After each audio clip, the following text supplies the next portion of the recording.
John Jones is going to get smoked by Tom Aspinall. I don't think so bro. ගොඩක් අය පොඩ්ඩක් ඒක කතාව වෙන පොඩ්ඩක් ෆයිට් එක පොඩ්ඩක් කියුවා. දේශන් දිනනවා. යාම ඩොමිනේට් කරනවා. يعني ගොඩක් කට්ටිය එකේ කතා කිව්වා. මං කිව්වා එයා පොඩ්ඩක් ඩිස්රිස්පෙක්ට්ෆුල් ආවා මම රෙස්පෙක්ට්ෆුල් හිටියා. මං කිව්වා රෙස්පෙක්ට් කියලා ගත්තා තියෙනවා. we respectful. අපි දැන් ෆයිට් කරා ඉවරයි. ආයෙ ඕන රිමැච් එක කරමු. we respectful. හොඳම එක තමයි ආයේ ෆේෂල් ඉම්ප්‍රෙෂන් එක. දාසුරාට පස්සේ දාගන්න බෑ. Game completely changed kara. Out of all of those martial arts, which do you think is the hard? Wrestling gatte taran strong hai mara hambela naha. Alluhama current එක වදිනවා. More than Muay Thai guys or Muay Thai so strong match. ඒක මට clinch එකට මම මෙච්චර ප්‍රශ්න නැහැ. Sparring වෙනස්, fighting වෙනස්. අත් හරියට කරනවා. As a fighter, what do you think you would like to see in Sri Lanka change? ලංකාවේ world champion කෙනෙක් හදන්න. අනිත් හැම රටකටම වගේ ඉන්නවා. මේ අපේ තාම හිතලවත් නැහැ ඔය වගේ level එකට. අපි එකමුතුකම් ඒ කියන්නේ අපි sport එක හදන්නවා.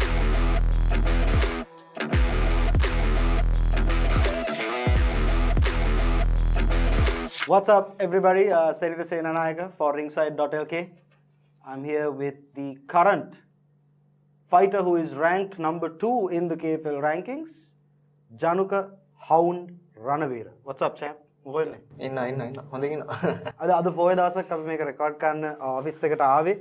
But it's been a long time. I always wanted to interview you and I didn't get the time to do it. But now I have. How's life these days? You training? කොහොමද ඒක වෙන්නේ? Training කරනවා මචං. හැමදාම වගේ training තියනවා. ඊයේ training කරා අදපොට මහන්සි.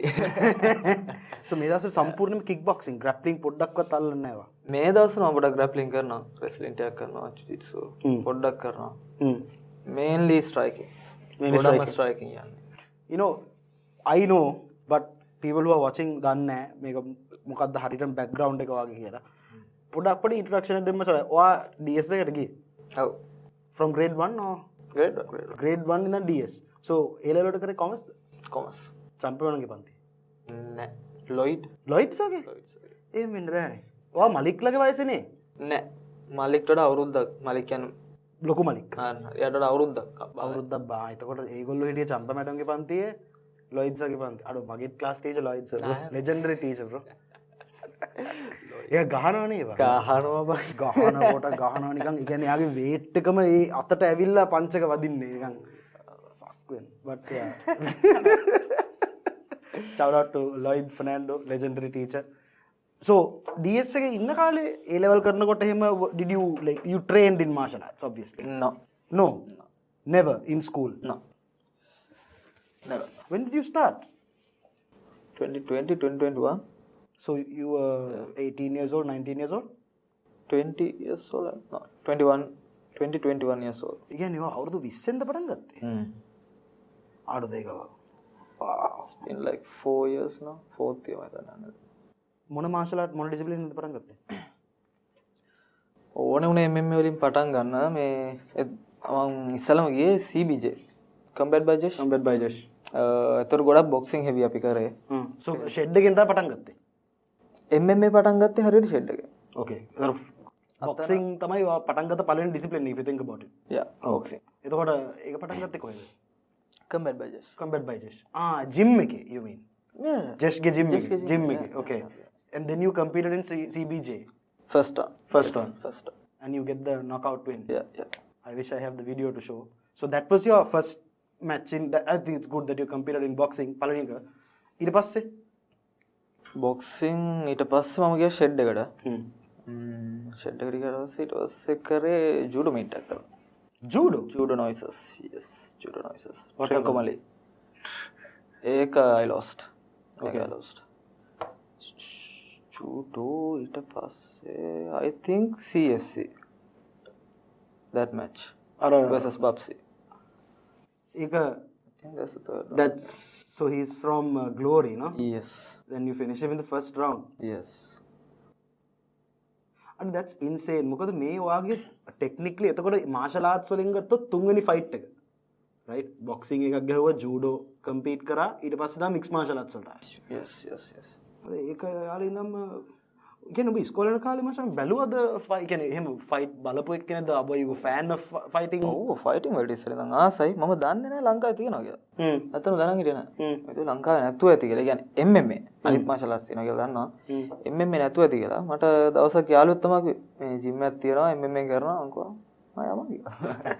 එච්චරයි. ඒක කතාව.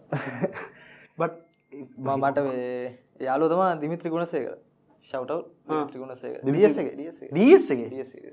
උඹලා වයසේ ඔව් අපේ වයසේ DS එකේ. එයා තමයි කිව්වේ මේ යන් කියලා එයා ඉඳන් තමයි පටන් ගත්තා. එතනින් තමයි පටන් ගත්තා.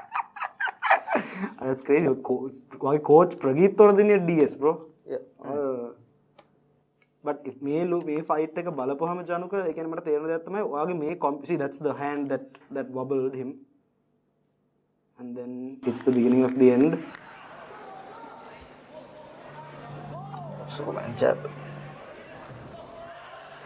big overhand right oh nearly caught you that right hand muttered good call by the referee අම්මට ඩිල්ෂාන් corner එකේ ඉන්නේ නේ ඩිල්ෂාන් චරිත හිටියා මම හිතා really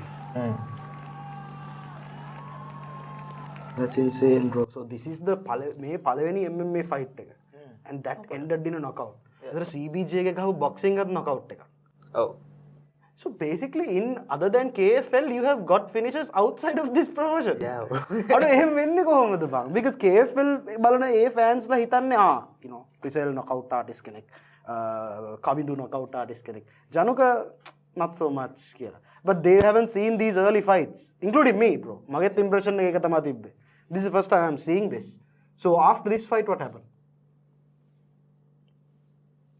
after this fight මම මතකත් නැද්ද after this fight මම හිතන්නේ wrestling ගහුවා wrestling first එකක් කරා district එකක් ගහුවා wrestling ඊට පස්සේ wrestling under 23 එකක් ගහුවා yes wrestling under 23 එකක් ගහුවා ඊට පස්සේ wrestling national එකක් ගහුවා ඒ අතරෙම මේ luxury fight එකක් කරා so the second MMA fight unanimous decision win එක unanimous decision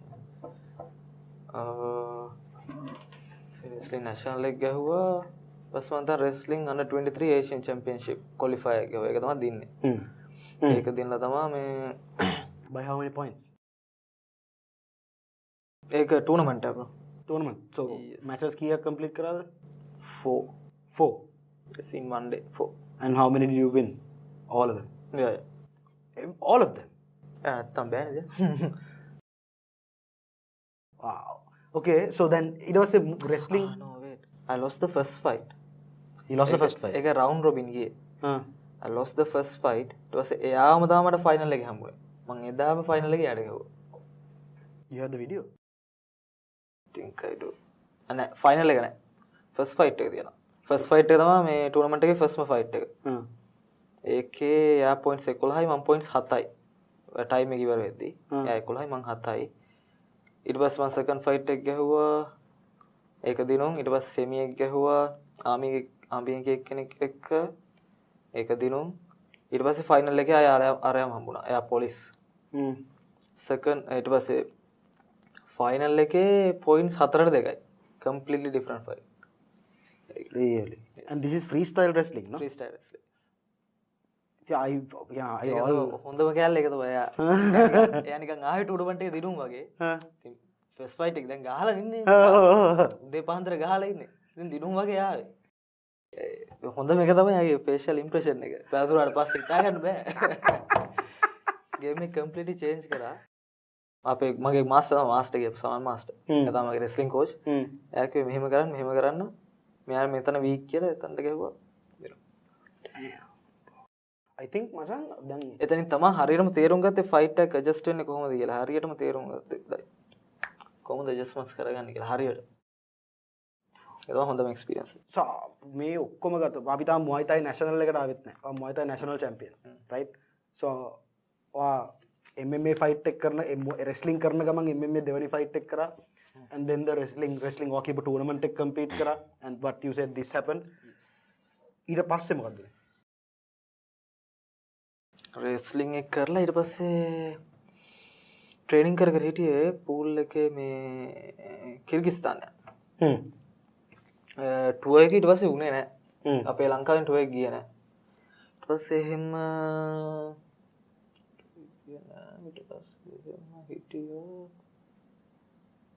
Why do fighters never remember their record? That's confusing to me. ඔළුවට මචං හැමදාම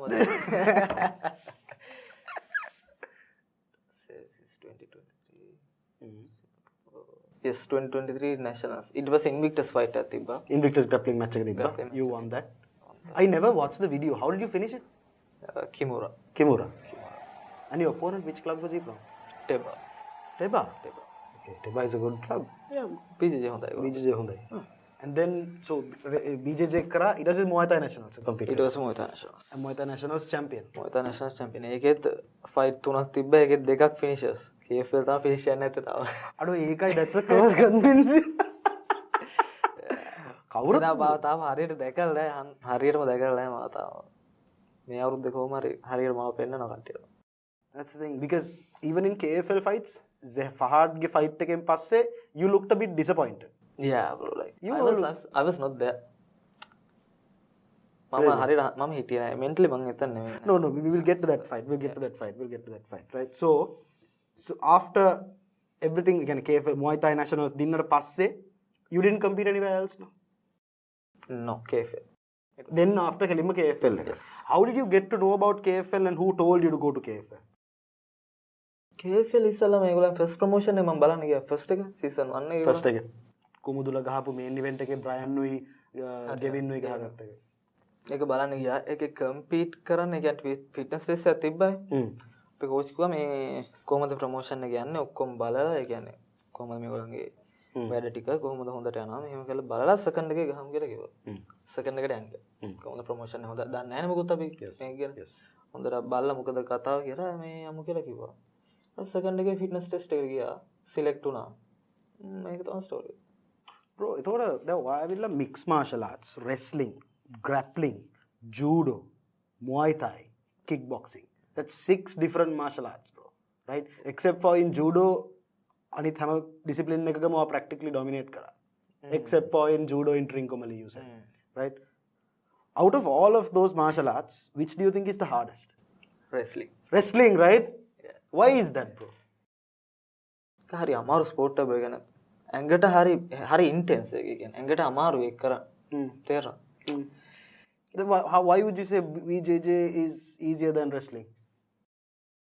Intensity එක.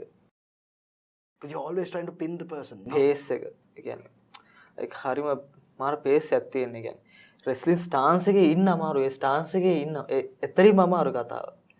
ඒ stance එක අපි නැවිලා ඒ කියන්නේ ගොඩක් legs වලට එම හරි අමාරු ඒ කියන්නේ stance එක තමයි අමාරු. එතන ඉන්න නැවිලා. එතන විනාඩි 6ක් ඉන්න එක ඔක්කොට වඩා අමාරු. එතන ඉඳන් එයත් එක ෆයිට් කරනවා කියන අනික ඒගොල්ලෝ මාර fast like මාර strong. wrestling කට්ටිය තරම් strong අය මට හම්බෙලා නැහැ. ඇල්ලුවම කරන්ට් එක වදිනවා. handshake එකක් දෙනවනේ ඉස්සෙල්ලම ගිහලා. ෆයිට් එකට කලින් handshake කරලා පටන් ගන්න. කරන්ට් එක වදිනවා බ්‍රෝ handshake කරනවා. මාර strength එකක් තියෙන නිකන් ඇල්ලුවම නිකන්. More than Muay Thai guys or yeah bro like Muay Thai guys. You're strong nature. that's ඒක මට clinch එකට මම මෙච්චර ප්‍රශ්න නැත්තේ. I really wish ලංකාවේ wrestling මීට වඩා ලොකුවට තියෙනවා. I really wish the community would be bigger, much more pro fights තියෙනවා නම් හොඳයි කියලා හිතනවා. Because even Bruce Lee has said if you know boxing and wrestling, Jeet Kune Do is completely off the table. You can't fuck with a person who knows boxing and wrestling. And you throw jiu-jitsu on top of that, fucking killer. Yes. Jeet Kune Do ගැන නැත්තම කියනවා නම් හොඳ martial art. ඒක street ෆයිට්ස් වලටම නිකන් මම ඇත්තටම ගොඩාක්ම දන්නේ නැහැ ඒක ගැන. අපේ කෝච් තිතරේක් කරනවා. ඒක හොඳ මාෂල් ආර්ට්. ඒක self defense වල නේ martial art. Really, you think so? Yeah. But what do you think about this thing? ඒ කියන්නේ හරියට කරනවා නම් අපේ කෝච් ටි හරියට කරනවා grappling side එක. ඒක කෙලින්ම MMA. Jeet Kune Do වල grappling තියෙනවද? JKD වල grappling තියෙනවා. සිරාට I didn't know that. JKD කියන්නේ MMA street fighting වලට MMA තමයි Jeet Kune Do කියන්නේ. Nut shots, eye pokes ඔක්කොම. ඒක තමයි street fighting. No rules නේ. ඒක තමයි. Right. අපේ කෝච් ටි කියනවා හරියට මහනවා. එයා හරියටම කියනවා. Yeah, because before even shed ඔක්කොම start කරන්න කලින් coach T was a Jeet Kune Do guy, no? හරියට. he was doing all of that. But එයා හොඳ හොඳ ටෙක්නික්ස් කියලා දෙනවා කවුරුත් ඒ කියන්නේ හොඳ හොඳ ඒවා තියෙනවා ඒ කියන්නේ අපිට මේවත් පාවිච්චි කරන්න පුළුවන් ඒවා ඉලීගල් නෑ කවුරුත් හිතන්නේ නැති වගේ ටෙක්නික්ස් තියෙනවා හරි හොඳ the man's knowledge is very impeccable. And he's definitely the gold standard of MMA refereeing. Like එයා තරම් referee කරන්න පුළුවන් කෙනෙක් තාම නැහැ. No offense to everybody. I mean there are other referees but එයා තරම් referee කෙනෙක් fighters ලා control කරගෙන මචං referee කරන කවුරුත්ම නැහැ මචං. එයාට හොඳට තේරෙනවා. ගොඩක් කල් ඉන්නවනේ ස්පෝර්ට් එකේ. එයා ඉස්සරත් referee කරලා තියෙනවා. එයාගේ history ගොඩක් තියෙනවා. Yeah, I wish you would ගොඩක් experience තියෙනවා. ගොඩක් experience. Bro, so when you now ඔයාවිල පළවෙනි MMA fight එක කරන්නේ glory එකේ fight කෙනෙක් එක්ක ඊට පස්සේ ඔයා fight කරන්නේ ලක්සිරි එක්ක ලක්සිරිගේ fight එක I've reviewed it before but like Laksiri is considered one of the most dangerous strikers in Sri Lanka. කොහොමද again ලක්සිරි again obviously දැනන් හිටියනේ ලක්සිරි කියන්නේ මෙහෙම type එකේ fight කෙනෙක් කියලා what kind of preparation what did you like did you expect anything different in that fight again or did it go exactly how it went you thought it would go? හිතපු විදිහටම ගියා ඒ කියන්නේ fight එක. ඔක තමයි game plan එක තිබ්බේ. ඔක තමයි හැමදාම ට්‍රේන් කරේ. ඔය විදිහටම තමයි ඔය ජිම් එකේ හිටපු කට්ටිය ගාවත් ඔක තමයි හැමදාම ස්පාරින් පාර්ට්නර්ස්ලා කරේ ඔය විදිහම තමයි. කියන්නේ ලක්සිරි ෆයිට් එකට කලින් ඒ කියන්නේ අතර මම ඉන්ජර්ඩ්ලා හිටියේ. බයික් එකෙන් වැටුණා ඉස්සල්ලාම. බයික් එක? yes බයික් එකෙන් වැටලා මේ නී එක පොඩ්ඩක් මේවා වුණා. ඊට පස්සේ අපි රෙස්ටිං වල වෝම් අප් එකට එක දවස්වල ෆුට්බෝල් ටිකක් ගහනවා. හරිද? okay ෆුට්බෝල් ගහලා පොඩ වෝම් අප් වෙන්නේ. ඒ කියන්නේ කාඩියෝ එකට අපි ෆුට්බෝල් පොඩක් ගහනවා. දුවනවනේ කොට. ඒක අපි කරනවා කොට. මේ එතකොට මම බෝලෙට ගහන්න යද්දි එක්කෙනෙක් බෝලෙට ගැහුවා. බෝලේ ගියා මම කකුල තිබ්බේ. ගැහුවේ මම කකුලට. මම හිතුවා ඇඟිලි ටික නෑ කියලා. බලද්දි ඇඟිලි ටික තිබ්බා. ඒත් ඊට පස්සේ මම හිතනවා මම ෆයිට් එකට යනවා මට හරියට ඇවිද ගන්න බැරුව හිටියේ. මම කාටවත් වැඩි කියන්නේ නැතුව ට්‍රේනින් ටික කරා එන අමාරුවෙන්. ඒ කියන්නේ මම කකුල් දෙකම හොඳට මවුල්. අනික ලක්සිරි කියන්නේ ලෙග් කික් එකේ. ලෙග් කික් කියන එක. it was really bad. ඒක තමයි මට කික්ස් චෙක් කරන්න බැරි වුණේ ඇත්තටම. ඒ කියන්නේ මගේ මේ ෂින් එකේ උඩ කෑල්ල තමයි ෂින් එක චෙක් කරන කෑල්ල තමයි මගේ මේ මෙයා වෙලා තිබ්බේ. ඉන්ජර්ඩ් වෙලා තිබ්බේ බයික් එකේ වැටලා. ඒක තමයි මට කික්ස් චෙක් කරන්න බැරි වුණේ. ඒකයි මම පුල් බෑක් කරේ. මම චෙක් කරන්න බෑ මම වෝම් අප් කරද්දි එක කික් එකක් චෙක් කරලා මට විනාඩි 20කට පොඩ්ඩක් ඇවිද ගන්න බැරුව හිටියා. ඊට පස්සේ තමයි ෆයිට් එක චෙක් කරේ නැත්තේ මම මේ කික්ස්. දැන් චෙක් කරනවා කික්ස්. මේ ෆයිට් එක නේ හිතපු විදිහටම ගියා. ඔක තමයි කරන්න හිටියේ. Yeah, that's the thing. ඒ කියන්නේ මොන වුණත් කොළඹ ඉන්න fight clubs අපි ගත්තොත් mixed martial arts වල මචං ඇත්තටම ගත්තොත් proper jiu-jitsu coaches ලා ඉන්න clubs තියෙන්නේ ලංකාවේ 5යි. Shed, Glory, Teba, UCC, Natural Grappling and Fusion Martial Arts Mirisa you can include but they don't have mixed martial arts. They don't have mixed martial arts. They have jiu-jitsu. So whenever anyone goes up against these මේ club වල ඉන්න කට්ටියත් එක්ක මචං these fighters from these clubs will definitely use the ground game properly and that's what makes it mixed martial arts, right? So all the other clubs they need to I think these 5 clubs are the top of the brass in when it comes to mixed martial arts. When it comes to kickboxing it's a bit different but I think that's where you also properly excelled against Laksiri. Well, Laksiri පට්ට what are the experience තියෙනවා? ඔව් හිතලා බලලා තියෙනවා. ඔයා ඉස්කෝලෙන් පස්සේ ඔයා පටන් ගත්තේ. හරිද? මම පොඩි කාලේ මනුස්සය කරනවා. Laksiri then අවුරුදු 30ටත් වැඩි හිටියේ. එහෙම කියන්නේ that was crazy bro. First time කියන්නේ ඒක දැක්කට පස්සේ තමයි මම දැනගත්තා අම්මට this guy is legit to start paying attention කියලා. But okay. Get into your first fight at KFL. KFL it was at KFL 2. ඇත්තම කියනවා මේ මික්ස් මාෂල් ආර්ට්ස් මේ ජුජිට්සු තියෙන ක්ලබ්ස් 5ක් කිව්වනවා. ඔව්. එතන ඇත්තටම ගේම් එක චේන්ජ් වෙන්නේ හොඳම රෙස්ලින් තියෙන එක. මොකද ජුජිට්සු ගන්න බෑ රෙස්ලින් නැත්තම්. කොහොමද ග්‍රවුන්ඩ් එකට ගන්න? ඔව්. හොඳට ඒ කියන්නේ දැන් කොච්චර ජුජිට්සු දීපතර නැහැ රෙස්ලින් නැත්තම්. අර හොඳ රෙස්ලර් ගන්න කොහොමද ජුජිට්සු? කොහොමද ගන්න ග්‍රවුන්ඩ් එකට? ඒතකොට එතන හොඳ වෙන්නේ හොඳ රෙස්ලින් බේස් එකක් තියෙන එක. හොඳ රෙස්ලින් කරන එක. Because that's crazy then let's say mix එක තියෙන්න ඕන. MMA කරනවා mix එක තියෙනවා. mix එක හරිම important. How often do you see දැන් මම කියපු fight clubs ටික අමතර පිට clubs තියෙනවානේ. ඒ fighters ලා ගත්තොත් how often do you see any of them shoot a takedown? Never. Yeah, like proper හරි අඩුයි. හරිම අඩුයි. takedown හරි අඩුයි. කියන්නේ it's like they don't like drill those techniques. bro double leg එකක් හරි දැනගන්න එපා bro. it's basic. ගොඩක් ඩබල් එක තමා කරන්නේ just explosiveness එක. ගොඩක් හොඳ ටෙක්නික් එකක් දැකලා අඩුයි රෙස්ලිං වල. MMA වල ගොඩක් ඒගොල්ලෝ නිකන් ග්‍රැපල් කරලා එකපාරට වැටෙන එක තමයි වෙන්නේ ගොඩක් වෙලාවට. ඔව් ක්ලින්ච් එකේ ඉඳන් මොකක් හරි දෙයක් කරලා වැටෙනවා. මොකක් හරි දෙයක් කරලා වැටෙනවා. මම අඩුයි දැකලා තියෙනවා. ඇති ඒගොල්ලෝ දන්නවා ඇති සිංගල් එක ඩබල් එක කරන්න MMA නේ කරන්නේ දන්නවා ඇති කියන්නේ නැහැ කියලා. but in terms of usage inside the ring මම ප්‍රොපර් ටෙක්නික් එක දැකලා තියෙනවා හරි අඩුයි. මම රෙස්ලිං දැකලා තියෙන හොඳම ටෙක්නික්ස් දැකලා තියෙනවා ඔයාගේ Dilshan is definitely at the top. හොඳ ඩබල් එක. On the double leg and Sakuna, can't forget Sakuna. Sakuna to hondai. Sakuna completely took down Kavindu when they fought. And then Brian ge antima fight එක එයා take down එකක් ගත්තා. That was a upper body ගොඩක් ගියා. upper body take down. Yeah. He ducked down and then he shot for like a double leg. But ඒ කියන්නේ දනිස්ස බිම තිබ්බේ නෑ මට මතක හැටියට එයා. I don't have to go and check that again. So හරියට බැලුවා fight එක මම. ඊට පස්සේ චරිත් සමහර චරිත් fighting කරලා නෑ එහෙම. චරිත්ගේ හොඳයි. චරිත්ගේ wrestling රෙස්ලිං හොඳයි. සාමාන්‍ය ලෙවල් ඒගොල්ලෝ මේ චරිත් ට්‍රේන් වුණා මෙතන ඩිවෝෂන් එක කාලයක්. ඔව් චරිත් සකුණලා දිල්ෂාන්ලා ඔක්කොම ඩිවෝෂන්. ලෝරිගේ රෙස්ලිං හොඳයි. ලෝරිගේ රෙස්ලිං හොඳයි. That's why they're feared most of the time no in mixed martial arts. Video එක බලපුවාම මට තේරෙච්ච දෙයක් තමයි third round එකේ තමයි ඔක්කොම difference එක තිබ්බේ. third round එකේ completely like the cardio was on next level. You were completely active. එයා knockout කරන්න try කරන්න එපා. ඒ කියන්නේ මම knockout shot එක set up කර හිටියේ. මම knockout කරන්න try කරන්න එපා. මම shots එක land කරනවා point එකට fight කරන්න ඕනේ මෑත් එක. ඊට පස්සේ මම point එකට fight කරන්න පටන් ගත්තා. එතනින් තමයි game එක point එක නම් අන්තිම points වලින් ගියේ. මොකද එයා මට වඩා ගොඩක් heavy. Yes. knockout කරන්න chance එක පොඩ්ඩක් අඩුයිනේ ඒතකොට.